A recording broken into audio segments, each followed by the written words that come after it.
Olá pessoal, aqui é o professor Alexandre Miranda e nós vamos para mais uma aula hoje sobre as algas. Esse grupo é um grupo muito interessante, com uma importância ecológica gigantesca. Então, quando nós pensamos no ambiente, especificamente no ambiente marinho, nós vamos observar que nós temos uma comunidade de organismos extremamente rica e diversa, similar ao que nós temos nas florestas, no ambiente terrestre. Esses organismos, eles pertencem ao reino protista e são conhecidos como algas. Esses organismos formam uma comunidade que é responsável pela liberação do oxigênio na atmosfera através do processo fotossintético. Muitos dos seus organismos são clorofilados e, portanto, fotossintetizantes. Mas, basicamente, eles são organismos que apresentam células eucarióticas. Nós vamos encontrar representantes que são unicelulares e também multicelulares, e a grande maioria são organismos autótrofos. Em relação a esses organismos e a sua importância no meio ambiente, nós falamos sobre a fotossíntese, sobre a capacidade de produzir compostos orgânicos a partir de substâncias inorgânicas, no caso água e CO2, e esse processo, a fotossíntese, ela libera o oxigênio na atmosfera. E esse oxigênio é fundamental para que a gente tenha a estrutura de vida que o planeta apresenta. Nós vamos observar também com uma importância econômica desses organismos. Eles são utilizados na alimentação, principalmente nos países asiáticos. Então nós temos o nori, o kombu. O nori é é a alga que envolve certos pratos japoneses, como o temaki. Essas algas, elas são ricas em iodo, são ricas em sais minerais, em vitaminas do complexo B, então é um alimento extremamente nutritivo. Nós vamos observar que algumas algas, elas são utilizadas pela indústria de fertilizantes para a produção dos seus compostos, visto que elas apresentam substâncias como nitrogênio e outros minerais que são importantes para o enriquecimento do solo.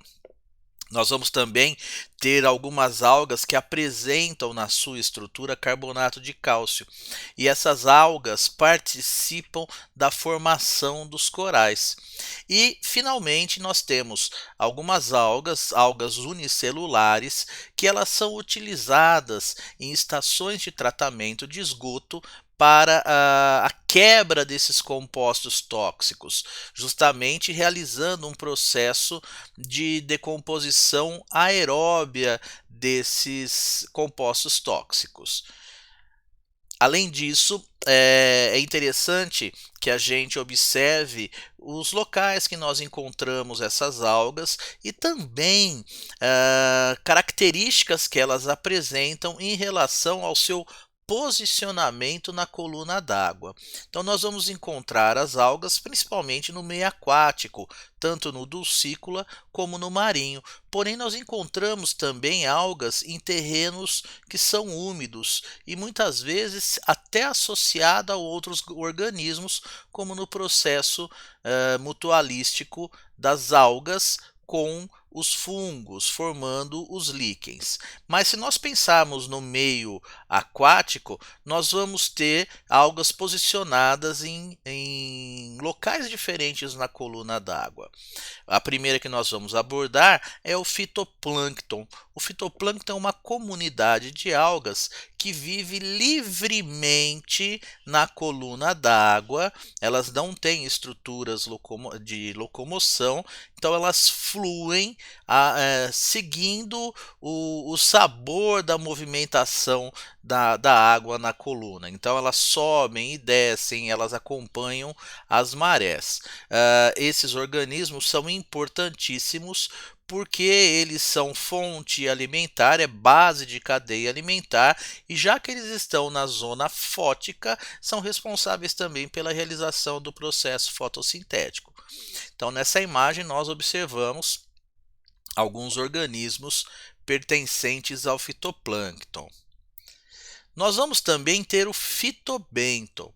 O fitobênton é nada mais do que aquelas algas que são macroscópicas, algumas atingindo muitos metros, 20, 30, 50 metros, e elas são fixas no solo marinho. Elas se fixam em rochas e elas se posicionam nessa região mais funda, essa região mais próxima do solo marinho. Então nós temos o fitoplâncton, que são as flutuantes, e o fitobênton, que é fixo no solo marinho. Então aqui nós temos uma imagem de algumas algas que estão fixas no solo marinho, principalmente em rochas. Em relação à diversidade das algas, nós vamos observar que as algas elas têm uma diversidade extremamente significativa e essa diversidade ela está associada ao tipo de pigmento que ela apresenta em suas células. Nós vamos também levar como um critério de organização dessas divisões de algas que nós falaremos, se ela é unicelular, se ela é pluricelular. Então nós vamos falar das clorófitas.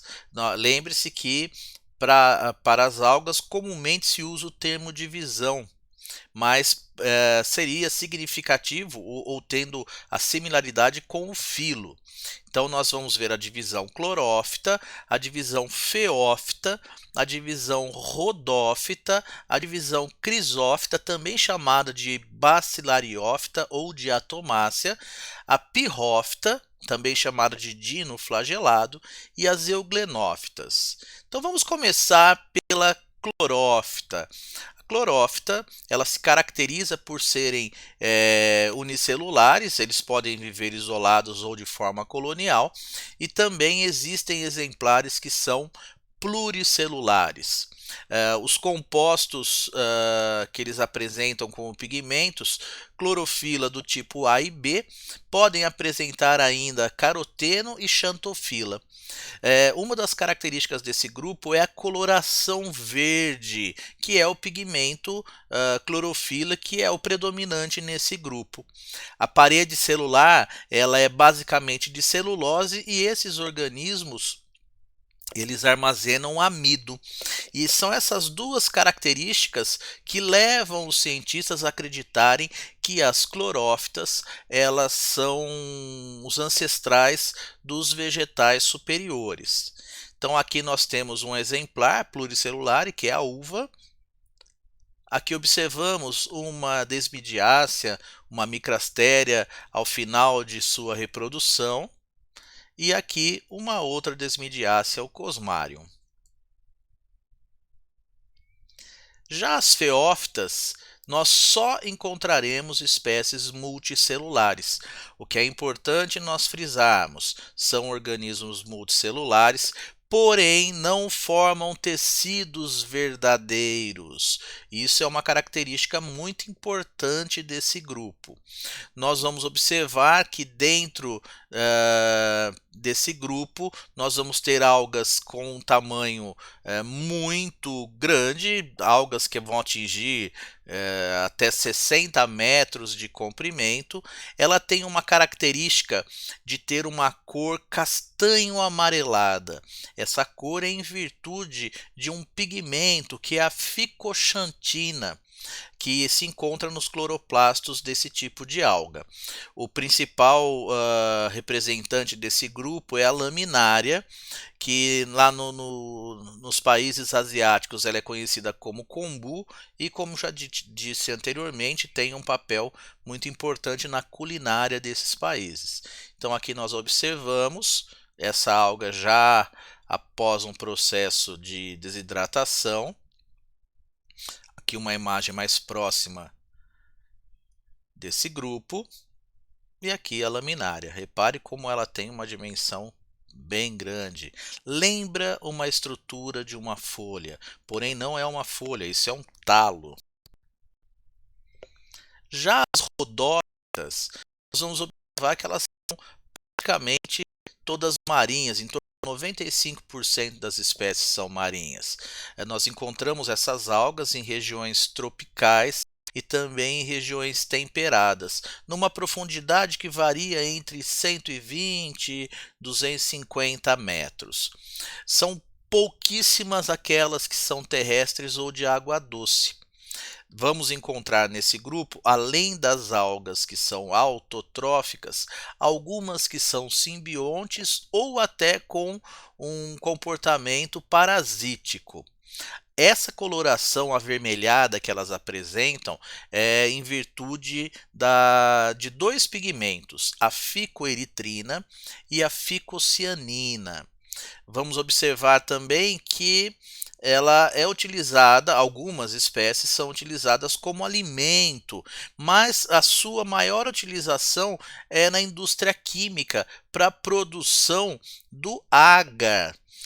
Além disso, ela pode ser utilizada, claro que macerada, para correção do solo, porque ela apresenta carbonato de cálcio e muitos micronutrientes. Então aqui nós observamos um chondrus,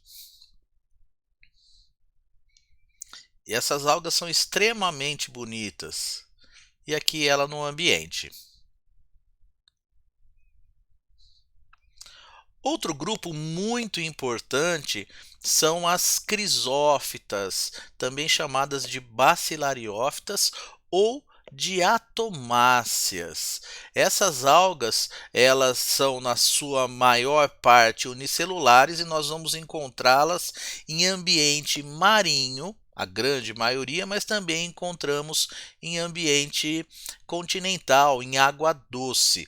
Elas são chamadas também de algas douradas, e elas fazem parte do fitoplâncton. Nós observamos que essas algas, elas são base de cadeia alimentar para muitos organismos. Elas têm a clorofila A e C, e um pigmento que já apareceu em outros tipos de algas, que é a fucoxantina. Então essas algas, elas têm uma característica bem exclusiva, que é a presença de uma carapaça. Ela é formada por duas porções nessa carapaça, uma carapaça de sílica. Então essa sílica que dá origem ao silício, que nós utilizamos inclusive na indústria tecnológica, né, o Vale do Silício, nada mais aquela região era um fundo do mar, que essas algas, ao morrerem, elas se depositam no fundo do leito d'água, e dessa maneira forma-se esse conjunto de materiais que posteriormente eles podem ser retirados através da mineração. Então aqui nós temos uma imagem de microscópio eletrônico mostrando a estrutura de uma crisófita. Aqui também uma outra variedade. E aqui mostrando a diversidade de formatos, um mais bonito que o outro, desse grupo de algas. As pirrófitas são algas também conhecidas como dinoflagelados. O termo pirrófita, pirro quer dizer fogo, e ela tem uma certa coloração avermelhada. A maioria desses organismos é de origem marinha. E nós vamos também observar que uma característica desse grupo é a presença de flagelos.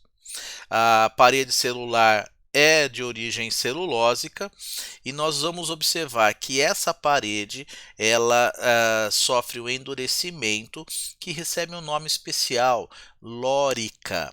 São organismos que liberam compostos químicos tóxicos, e esse composto químico tóxico, uma neurotoxina, ela causa um problema ambiental conhecido como maré vermelha. Isso pode levar à mortandade de peixes e de outros organismos.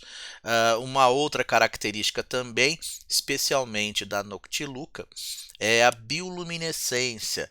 Elas liberam energia através da luz, o que causa um espetáculo muito bonito. Então aqui nós observamos uma alga unicelular com os seus flagelos. Aqui um processo de maré vermelha numa costa, toda essa mancha é causada pela liberação dessa substância neurotóxica pelos dinoflagelados, e aqui nós vamos observar um processo de bioluminescência.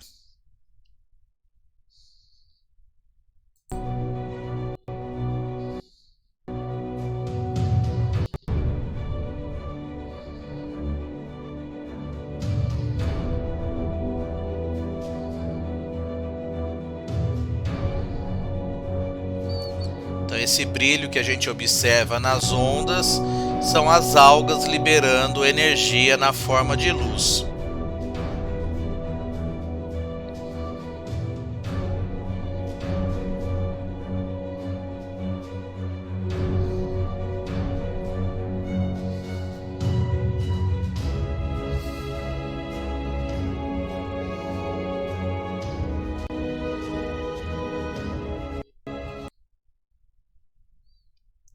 Já as euglenófitas, nós vamos observar que é um grupo diverso. Nós encontramos mais de 900 espécies, entre espécies marinhas e de água doce. Porém, essas espécies de água doce vivem em águas que apresentam uma grande quantidade de matéria orgânica.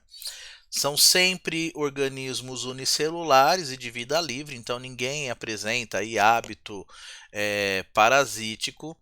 E nós vamos encontrar nesse grupo que cerca de 1/3 apresentam cloroplastos.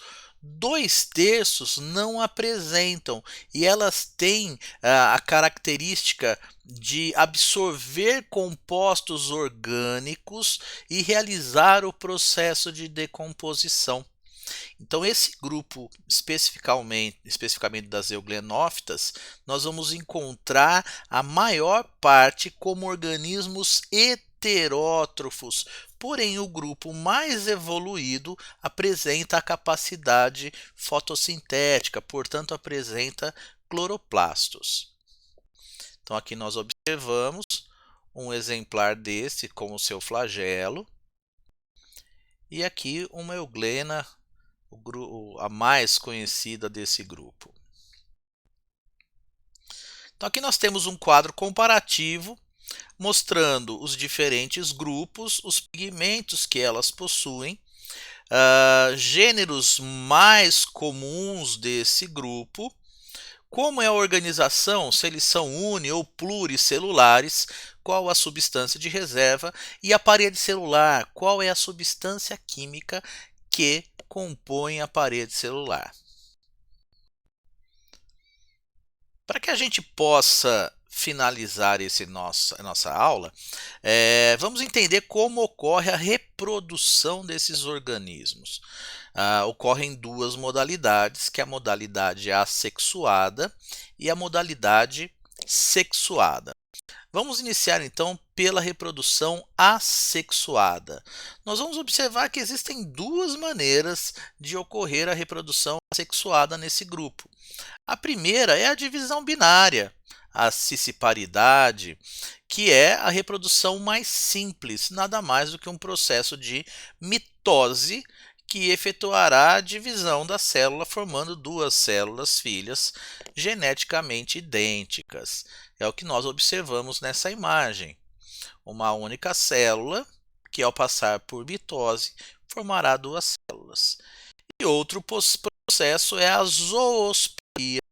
Nós vamos observar que esse tipo de reprodução é mais comum em algas multicelulares. Ela formará zoósporos, e esses zoósporos, ao se dispersarem no meio aquático, formarão novas algas. Então, nós observamos nesse ciclo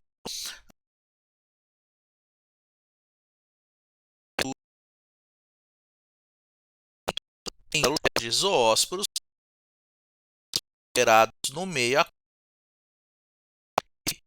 e, após a fixação, sofrerá uma sequência de